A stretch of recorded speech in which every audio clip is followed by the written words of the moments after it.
Hoy, Carlos Dalmau, profesor Carlos Dalmau, como saben, yo quería hablar del tema del juicio contra Donald Trump. También hay dos casos del Tribunal Supremo que me gustaría discutir con Carlos Dalmau. Pero antes de brevemente, Carlos, sí quería plantearte o quería preguntarte eh, sobre algo que yo creo que el planeta está en vilo. Israel e Irán.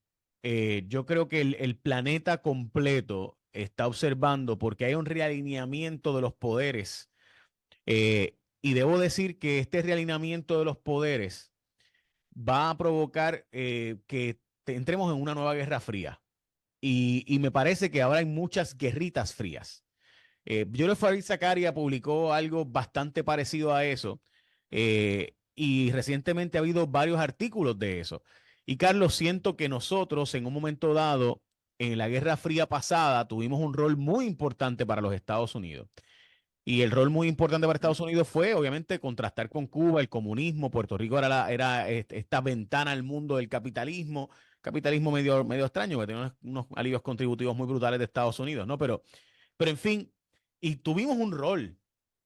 Y yo, ¿verdad? No sé si es que estoy nostálgico, si es que tu libro me tiene nostálgico, este, Sí, pero sí. filosóficamente hablando, me está costando poder aceptar la irrelevancia.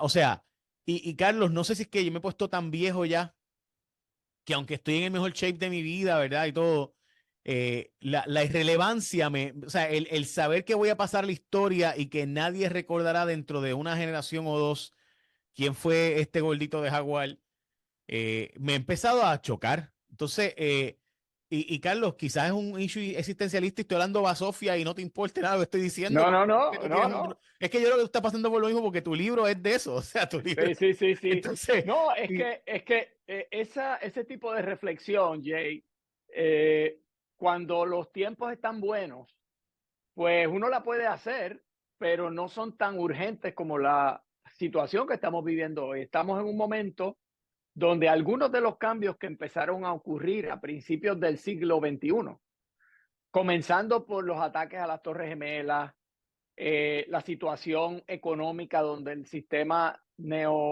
digamos, neoliberal global empezó a demostrar unos grandes defectos, como por ejemplo fue la crisis de la vivienda, situación económica. Todo eso ha ido preparando el escenario para, como tú bien describes, unas guerras que son tibias tirando a caliente, porque la Guerra Fría eh, era mucho más predecible en un sentido, ahora lo podemos decir. Habían dos poderes, la Unión Soviética, los Estados Unidos, con un espacio de influencia imperial, cada uno vendiendo un modelo. El problema que ahora tenemos es que hay jugadores que son ultracapitalistas, pero son antidemocráticos y son antiliberales, como por ejemplo sería el caso de Rusia. Eh, para solamente enfocar en la situación que está pasando Israel. Hay que poner esto en contexto, Jay. Muchas personas desconocen que Irán siempre fue un aliado de Israel desde la creación de Israel hasta el 1979. Ujú. De hecho, en la guerra de Yom Kippur, que fue una de las más grandes contra Israel del pueblo árabe, Irán estaba con Israel. Y la gente dice, ¿qué pasó? Bueno, pasó una pequeña cosa, la revolución del Ayatollah Khomeini, el golpe de Estado contra el Shah de Irán, que cambia de un gobierno simpatizante de los valores de Occidente, de un tipo de democracia constitucional, a una monarquía religiosa, que es lo que hay en Irán. sí, que es una teocracia más o Es, menos. es una teocracia, es realmente es una monarquía, una oligarquía, es un reino. Hay un rey que es el ayatollah, que tiene poderes religiosos y tiene poderes judiciales y tiene poderes administrativos. Y ese país, que se llama Irán, por razones políticas, como bandera tiene la eliminación del Estado de Israel desde 1979. Pero como no le puede meter mano directo a Israel o no lo ha podido hacer, porque Israel tiene tiene sus armas No, y no, no, pero espérate, Carlos. O sea, lo ha hecho a través de proxy, que es lo que tú vas a decir ahora. claro, Pero hay que decir algo. Eh, Irán quiere participar del bloque mundial siendo un país reconocido y no ser el nene malo. claro. Ellos no quieren estar baneados. O sea, es la estrategia más burda para mí. Y yo, por si acaso, creo que Irán, en cuanto a derechos civiles, es mucho más avanzado que Arabia Saudita. Y eso es evidente. O sea, nosotros nos hemos aliado con los más retrógradas que ahora están cambiando, pero nosotros nos aliamos con Arabia Saudita, que es los más retrógradas, los que empujaron por ahí el wahhabismo, etcétera. O sea, y eso son Pero otras es cosas. porque, pero lo has dicho bien, son aliados por un montón de razones geopolíticas, pero la principal es que Arabia Saudita es el gran enemigo de Irán. Así es. Entonces, tú necesitas, en este mundo que tú no controlas, tú necesitas balance. Exacto. Sí. Pues el enemigo de tu enemigo es mi amigo. O sea, porque los Estados Unidos, o sea, no seamos, ¿verdad? Todo el sistema de defensa de Europa está montado sobre lo que se llama NATO, ¿verdad? Que es el Tratado del Atlántico Norte. Y eso existe porque Estados Unidos tiene el poderío militar de apoyar a Europa. De lo Pero contrario, Carlos, Rusia es que podía. te interrumpo porque es que y quisiera brevemente tener, es que quiero plantear esto. O sea, en este caso literalmente es un asunto del enemigo de mi enemigo. O sea, tú tienes un enemigo y ese tipo también es mi enemigo, pues tú eres mi amigo. O sea, y es una cosa bien loca porque nos estamos aliando a gente, en este caso Arabia Saudita, que gente que no comparte los valores de Occidente, para nada. Y que No, Irán comparte mucho más los valores de Occidente, o sea, no, las pero mujeres pueden guiar, pueden ir a la universidad, por ejemplo, etcétera. Pero sí quisiera brevemente plantear por donde yo iba, porque Carlos, tú estás hablándolo como tú eres, ¿no? Una persona mucho más intelectual, yo soy mucho más cafre. que va, que Y va. quisiera, pero sí, o Ah, sea, quisiera hablarlo de la perspectiva de Puerto Rico, porque nosotros tuvimos un rol en, en la otra guerra fría. Entonces, en esa otra guerra fría, Puerto Rico tenía una posición, bueno, nosotros teníamos una sí, relevancia, éramos parte de una sí, estrategia. Y a eso, ahora no. fíjate, a eso iba a tocar eso ahora, que en aquel momento Puerto Rico tenía dos posicionamientos que lo hacían relevante. Uno, que Puerto Rico proveía soldados en estas guerras, porque la Guerra Fría tenía sus guerras proxy, como fue la Guerra de Vietnam, por ejemplo. Eh, entonces, Puerto Rico, igual que, es más, proporcionalmente más que muchos estados, Puerto Rico proveía soldados para defender los intereses de los Estados Unidos, pero tenía otro rol que era ser la ventana de la democracia en el Caribe en contraposición contra Cuba y contra países que se veían como contrarios a los Estados Unidos. Eso ya no existe. Si tú me preguntas si Puerto Rico podría volver a posicionarse, eh, la única forma que yo puedo analizar eso es lo que yo veo hoy, porque no podemos, o sea, hay quien lo hace, pero yo no lo hago, y es inventarme un mundo ideal. Ah, el mundo perfecto sería así. No, El debate de los candidatos a la gobernación. sí, sí, no, no. Eso está bien que hay quien lo haga, pero yo creo que es un mejor ejercicio ver las realidades y las fuerzas que están moviéndose y ver dónde uno se inserta. La realidad es que el Puerto Rico de hoy es relevante para los Estados Unidos por una razón particular que no existía de esa manera hace 30 o 40 años. Y es la población puertorriqueña en los Estados Unidos, que ya supera a los puertorriqueños, que mucha gente le llama la diáspora porque pues tiene un elemento romántico de que se han tenido que ir, pero muchos se han ido y están muy bien y algunos no tan bien, pero ya es una comunidad que tiene su propia voz. Mucha gente en Puerto Rico piensa, no, hay que hablar con los de la diáspora para que nos defiendan. Mira, sí, podrían defendernos, pero ya el puertorriqueño de Pensilvania, el puertorriqueño de Chicago, el puertorriqueño de Florida, también tiene sus propias realidades. Y ese puertorriqueño, que es parte de una comunidad mayor de los latinos, ese puertorriqueño tiene hoy mucha más influencia política que lo que tiene el gobierno de Puerto Rico. Vamos a ponerlo de esa manera. Eso ha cambiado. Eso no era así antes.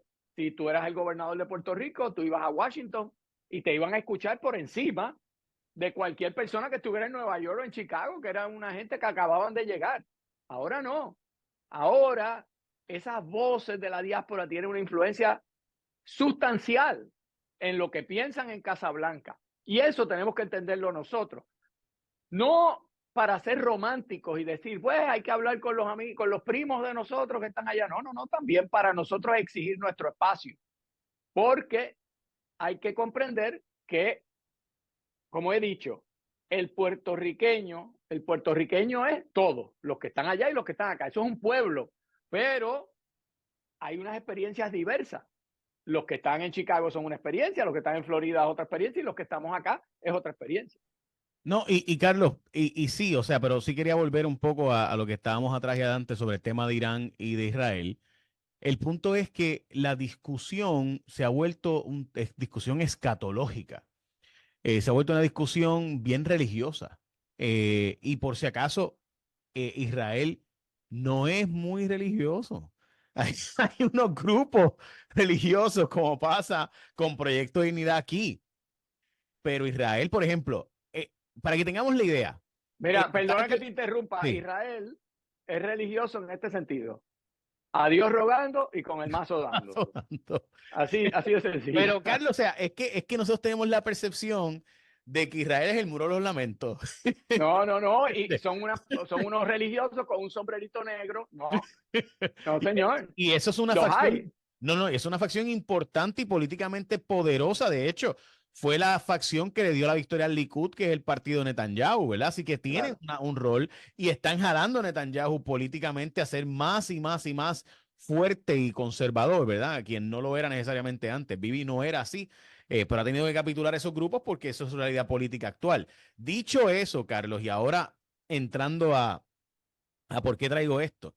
El ataque de Hamas de octubre 7, que fue un ataque terrorista horrible y que yo no sé cómo a la gente pues, se le olvidó los rehenes. Es como si aquí los palestinos no hicieron nada y Hamas no hizo nada. Y no, no, no, aquí hubo un acto. El problema es si se le ha ido la mano o si realmente vale la pena hacer este contraataque que lo que hace es crear otros grupos terroristas, como pasó con Hezbollah cuando se hicieron aquellos ataques en el Líbano que crearon a Hezbollah. Y así por el estilo, ¿no? Eh, Carlos, tengo que decirte que a mí lo que más me choca, de hecho, ese ataque del 7 de octubre se hizo a un concierto, en un jangueo pata abajo un sábado, o sea, en el sagrado Shabbat. O sea, o sea, que es para que veamos cuándo es una sociedad secular que tiene personas Sí, judías religiosas, que tiene personas judías practicantes. Pero en la práctica, Israel, sus universidades son totalmente seculares y de ciencia y tecnología sí, de las más avanzadas del mundo, con energía nuclear sí, y con bombas nucleares. Es un estado totalmente, es como los Estados Unidos, que tiene grupos religiosos adventistas que guardan el sábado, judíos que guardan el sábado. Pero no todos los judíos son judíos ortodoxos. Y yo creo que hay que entender también eso, porque aquí tenemos una visión bien escatológica, espiritual de estos sí. temas. Y allá no lo discuten así. Allá la discusión es No, una discusión de cuál es mi rol en la geopolítica. Israel se no, ve no. todos los días. La discusión en Israel es cuál es mi rol en la geopolítica, en este mundo, en este Medio Oriente, cómo yo en mi región sobrevivo, subsisto y al contrario, me convierto en un comerciante exportador. Y hoy día la discusión más importante que tiene Israel, Carlos, y a eso es la que quería preguntarte, es sobre Arabia Saudita. O sea, ¿cuál va a ser mi rol de negocios con Arabia Saudita, con los Emiratos Árabes, con quienes han normalizado relaciones comerciales, con quienes han normalizado relaciones diplomáticas en gran medida? La discusión allí, mi punto con esto, Carlos, es que nosotros tenemos una Sí. discusión religiosa, mientras que los que alegadamente son religiosos tienen una discusión de geopolítica. O sea, No. Sí, sí, ¿entiendes? no, Estamos no, perdidos. yo estoy de acuerdo. Para que tengas una idea, cuando Irán decidió bombardear a Israel, que eso ellos no lo habían hecho directamente nunca en los tiempos recientes. Este último ataque y el portavoz del Estado de Israel, en su presentación al mundo sobre ese ataque, no dijo la palabra Dios, ni Yahvé, ni nada en ningún momento. Lo que dijo fue que eso fue un ataque que lo que hace es que descubre la cabeza del pulpo. Lo que dijo es, mire, Irán es la cabeza del pulpo. El pulpo tiene tentáculos. Hamas es un tentáculo, Hezbollah es otro tentáculo, pero la cabeza nunca se había asomado. Ahora asomaron la cabeza y nosotros tomaremos una determinación para que sepan que la cabeza puede coger un golpe. Y el ataque de hace 36 horas fue en el corazón de Irán. O sea, no fue desproporcionado, pero le dejaron saber, el día que te quiera liquidar, puedo llegar. ¿Qué pasa? Estamos en un tiempo donde, mientras esto está ocurriendo, hay unas consecuencias políticas en Estados Unidos bien específicas. Por ejemplo, la posición de Biden de apoyo a Israel le ha costado, por ejemplo, con el voto afroamericano, porque el voto afroamericano de alguna manera simpatiza con el argumento de que Israel ha abusado, de alguna manera se ha extralimitado en su respuesta. Eso está pasando en las universidades. Por ejemplo, esta semana la policía de Nueva York arrestó cientos de manifestantes en la Universidad de Columbia University. O sea, esto es una universidad de gente top, ¿verdad? Una de las mejores universidades de Estados Unidos, y la gente estaba protestando por lo que está pasando en la Franja de Gaza, en contra de Israel, y la policía de Nueva York se metió allí y dijo, esto están violando las cosas de la protesta, y cogieron preso un montón de gente. El asunto está caldeado, está caldeándose, y eso no le ayuda a Biden. Eso es un problema que tiene Biden, porque esos son votos de Biden. El voto educado es de Biden. El voto afroamericano era de Biden. Y se está debilitando por esta situación política. Carlos, de acuerdo, y políticamente esto tiene unas repercusiones en los Estados Unidos gigantes, pero también la Universidad de Columbia, que es una Ivy League, o sea, esto no es una universidad cualquiera, es de las Entonces no top están del ahí. mundo, o sea, esto no es Huachipita College, tú sabes, Sí, sí, no es la Universidad de Trump University, tú sabes, no. no es Corinthians. Eh, es bien fuerte, Carlos, esto para mí, y te lo tengo que decir así, porque yo siento que la izquierda me abandona, porque yo normalmente me hubiera sentido de izquierda, normalmente me sentiría de centro izquierda, que como siempre me sentía, pero si es que ya yo no puedo ni escuchar gente con la que difiero, pues entonces la libertad de expresión es cuando están de acuerdo conmigo. Yo pensaba que la libertad de expresión era precisamente para proteger a la gente con la que yo no estaba de acuerdo. Y es una locura. Y dicho eso, volviendo atrás con la discusión que estábamos teniendo, mi gran preocupación local es que nosotros no discutimos este tema nunca desde la perspectiva de, oye, ¿cuál es mi rol en la geopolítica? ¿Y qué está pasando con esta guerra fría? ¿Y qué yo voy a hacer? O sea, ¿cuál va a ser, cuál es el plan nuestro? Ni siquiera el plan. Yo no quiero ni que me den el plan porque vamos a hablar con honestidad. No, Vamos vamos a a tener, comprenderlo primero, pero ¿no? Vamos a comprender. exacto. Gracias, Carlos. O sea, Me acabas de dar claridad. no. Oye, Jay, tú sabes que no soy el único que lo dice. Hay una serie de pensadores en el mundo que están diciendo, esto está tan complejo que antes de que tú quieras salir corriendo con un plan, como dicen, espérate, vamos a entender lo que está pasando primero. Y quizás eso es un primer paso elemental, porque todo el mundo cree que tiene la solución rápida. En este tipo de complejidad, en este nivel de complejidad, no hay varitas mágicas. Hay que tener una comprensión de toda la complejidad de la situación política en Puerto Rico, en Estados Unidos, y estos cambios globales que tienen que ver con nosotros. Por ejemplo, los cambios que se están dando en la política latinoamericana, que antes se dividía entre los que estaban con los socialistas comunistas y los que estaban con los Estados Unidos y los neoliberales. Eso ha cambiado. Para ponerte un ejemplo, Milei, que es un populista, es la esperanza blanca, digamos, de Great White Hope, de los libertarios, de aquellos que piensan que el gobierno debe ser más pequeño, que es una versión de los conservadores, pero a la misma vez es un libertario en, por ejemplo, temas de identidad.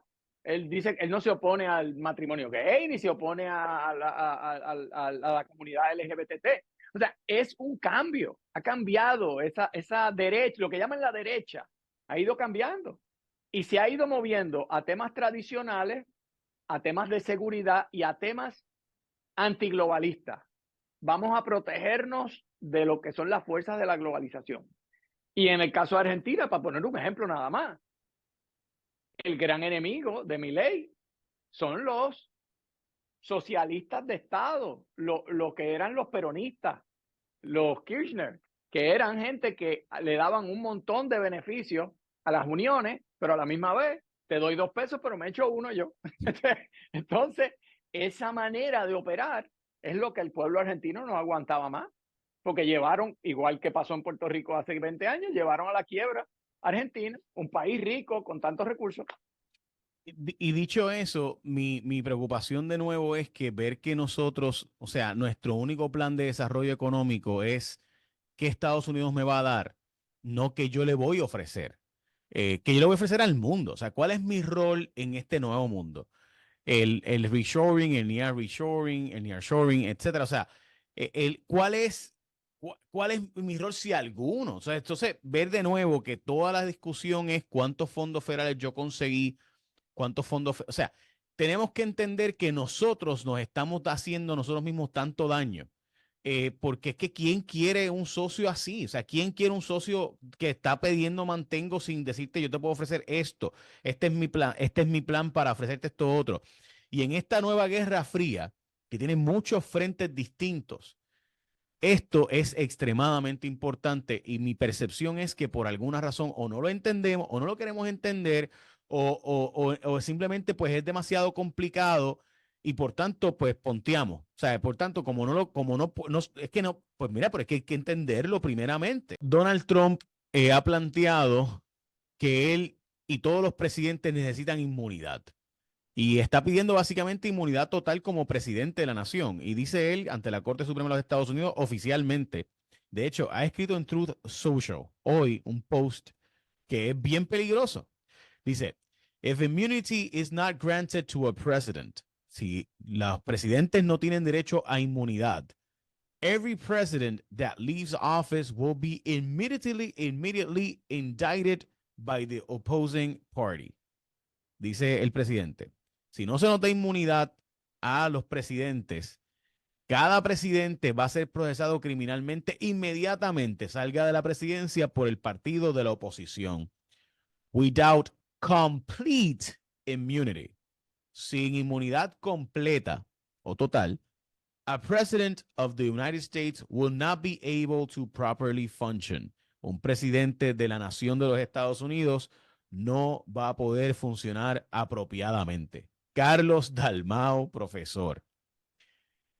Así es Perú. En Perú, todos los presidentes llegan y ni uno sale sin ser acusado criminalmente.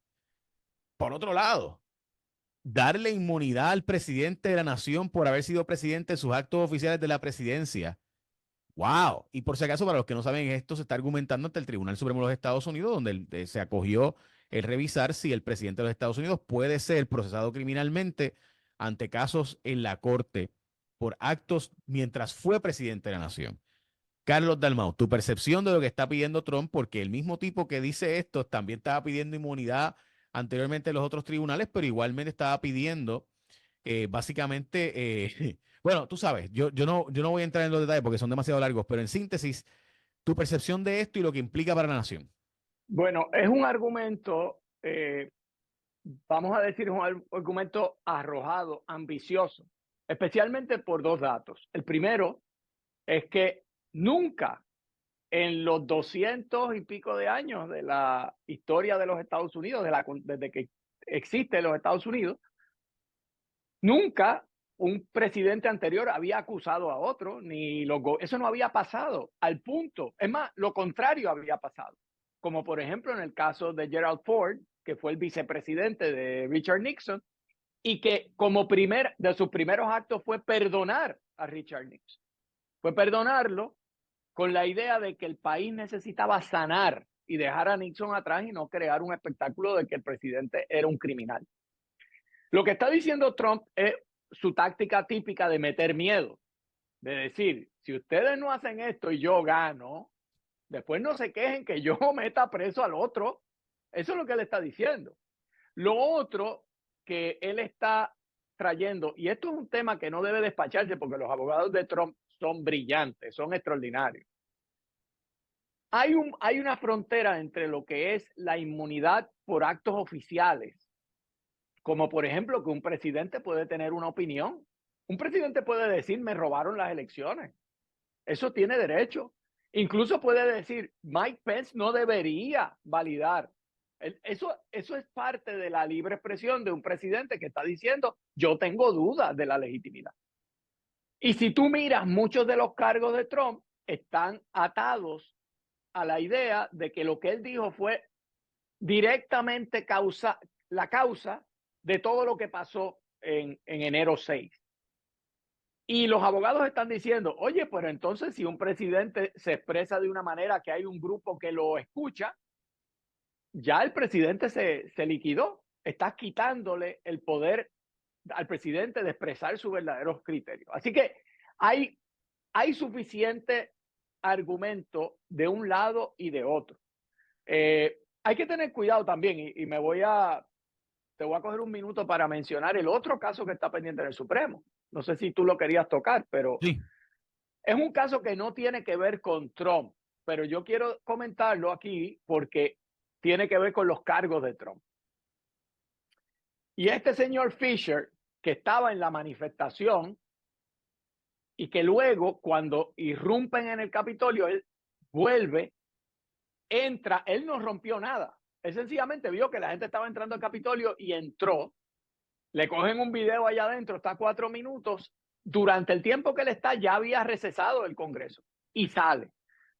Lo acusan con una ley que se aprobó para el tiempo de Enron. ¿Tú te acuerdas de Enron? Que hicieron lo de destruir documentos.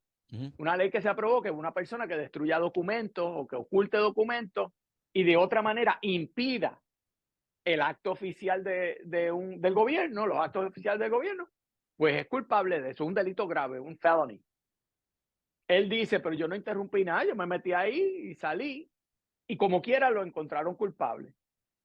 La Corte de Apelaciones encontró que era culpable y el Supremo está viendo ese caso ahora mismo.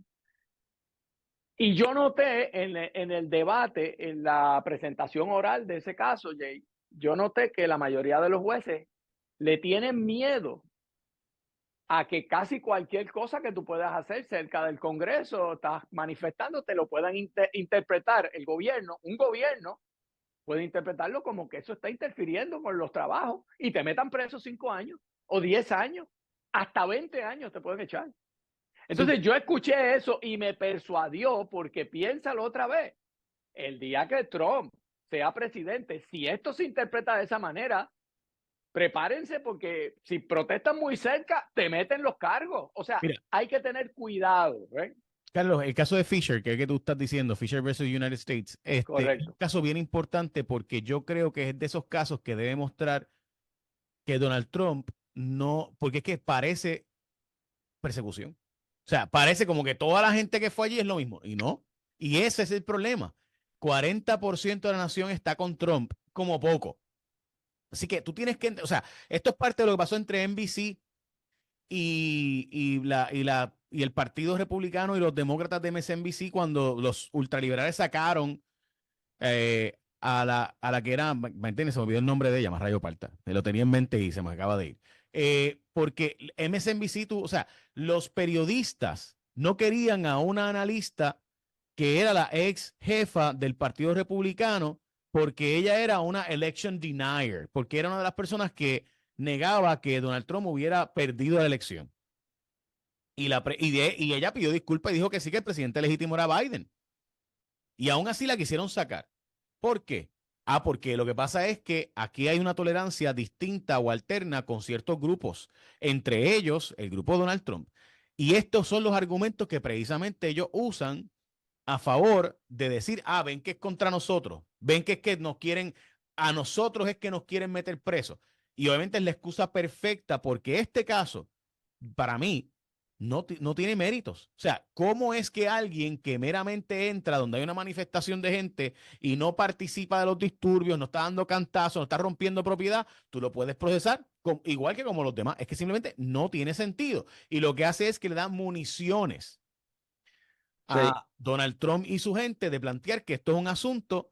Mire, ¿qué hizo este señor? Vamos a ver el video. Dígame, ¿qué está haciendo este señor que es delito? No le ¿Verdad? entró. Es que nos quieren criminalizar por ser trompista. O sea, aquí el Sí. crimen es ser una persona de maga. Y eso es bien peligroso porque 40% de la nación es maga. Es peligroso. Y es peligroso porque para aquellos que no son abogados, hay un principio en el derecho criminal, penal, que se llama el principio de legalidad, que es que un estatuto criminal que penaliza, que te puede quitar la libertad, debe ser claro, no debe prestarse interpretaciones, debe ser específico. Si tú guías en esta zona escolar a más de 15 millas, estás violando la ley y hay una penalidad. Pero cuando los estatutos penales son ambiguos, deben interpretarse restrictivamente. Y en este caso, el lenguaje de esa ley dice que toda persona que destruye documentos, que esconde documentos, que desaparece documentos, o que de alguna otra manera impide el trabajo del gobierno, pues será encontrado, ¿verdad? Se pagará una pena. El argumento de los abogados es, para interpretarlo restrictivamente, tiene que tener que ver con una investigación de documentos, porque esa ley se aprobó para el tiempo de Enron, que tenía que ver con eso. Pero el gobierno, para coger a todos los trompistas, dice, es que de alguna otra manera pueda interferir, yo lo voy a interpretar como lo que es, de cualquier otra manera. Que si gritó en el pasillo e interfirió, también vas preso. Que si cerraste la puerta antes de tiempo, vas preso. Y metieron preso a 300 personas con ese estatuto. Entonces, yo pienso, ok, a los anti-Trump eso les agrada, porque dicen, que se lo merecen. Y cuando el fiscal de Trump se lo aplique a los demócratas, ¿Qué va a pasar? ¿qué va a pasar? Porque él va a decir, me metieron preso a mí con esto. No, pues tú hiciste una protesta. Yo interpreto que eso es interferir.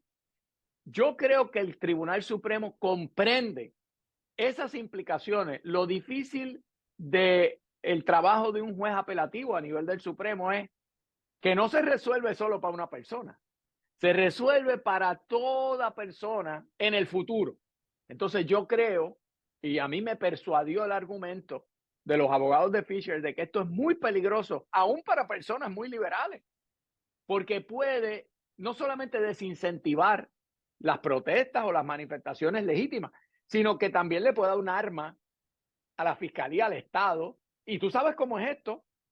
Los fiscales no es que sean malos o buenos, pero ellos están en una guerra. Si No, no, tienen no, no. un cañón, usan el cañón. Si Aquí, tienen un... Carlos, aquí ahora mismo está pasando un caso que la policía de Puerto Rico tiene 6 agentes y todo el mundo en fiscalía, todo el mundo piensa que ese caso no se debe llevar. Todo el mundo en la policía, el NIE, el jefe del NIE dice que ese caso no se debe llevar. Un caso contra 6 agentes de la policía que dicen, mira, es que criminalmente hablando ese caso no es No así. los deben llevar. Pero la fiscal del caso cree en su caso y el secretario de Justicia le dio discreción y ella va para encima porque ella cree que ahí hubo un asesinato. Y pues, o sea, Pero porque es los que es fiscales son así. así, su rol de fiscal es ese, su rol de fiscal Pero es mira, yo lo meter preso. Jay, yo te voy a decir una cosa aquí. Yo no he hecho expresiones sobre esto, pero creo que te he dicho fuera de récord que yo conocí hace muchos años a Alvin Bragg, que es el fiscal que está presentando los cargos de Trump en el caso que está vivo. Él, mucha gente no entiende que los cargos no es por pagarle a una mujer para que se calle. Eso no es un delito en Nueva York. El cargo es que alega el fiscal que al cambiar los libros de disclosure de compañía y compartir eso de una forma que oculta ese gasto, eso es un delito y en sus distintas modalidades. Pero de verdad, hablando como dicen, a calzón quitado, ¿qué líder corporativo de alguna u otra manera no oculta ciertos gastos? O sea, los CEOs de Google y de Tesla, tú me vas a decir que no hacen eso. No te estoy Seguro, diciendo, seguro, no no, te no, estoy no, diciendo con una prostituta, pero te estoy diciendo en general, seguro, se no, no, hace. no, no, no, que Elon Musk cada vez que se monta en el avión no va para hacer asuntos de negocio. Y No, hombre, no. o sea, Pero dice, eso se hace. Pero ¿qué pasa? Y ahí es que tú tienes razón. Para ese votante de Trump, tú acusar a un presidente que está en campaña y que ya lo escogió un partido y obligarlo a que se siente allí para un poco avergonzarlo con todo lo que es pagarle a una mujer, que se le ve un poco la costura, que el fiscal dice, pues chúpate esta. Eso es distinto que de la acusación federal, porque la acusación federal, especialmente para mí, la más seria de todas las acusaciones de Trump, para mí, es la de mantener documentos confidenciales y clasificados y Yeah. no divulgarlo. Para mí esa es la más seria Estoy de porque él acuerdo. lo hizo a A propósito, se propósito, quedó con seguro. esos Y he documentos. bragged about it.